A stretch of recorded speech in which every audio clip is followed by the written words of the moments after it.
దేవుని యొక్క మాటను మనం చదువుకుందామండి.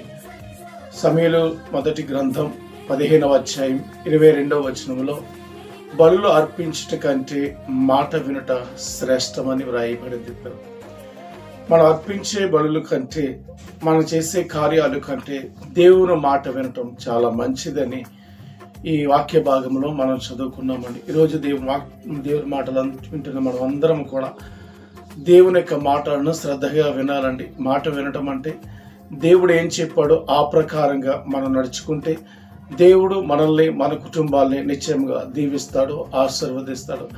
అందుకే వ్రాయబడిన ఈ మాటలో ఉందండి, బలులు అర్పించుట కంటే, క్రొవ్వును వాటిని అర్పించుట కంటే మాట వినుట శ్రేష్టము, మాట వినుట శ్రేష్టము. నిశ్చయముగా దేవుని యొక్క మాటను మనం జాగ్రత్తగా శ్రద్ధగా విందాం.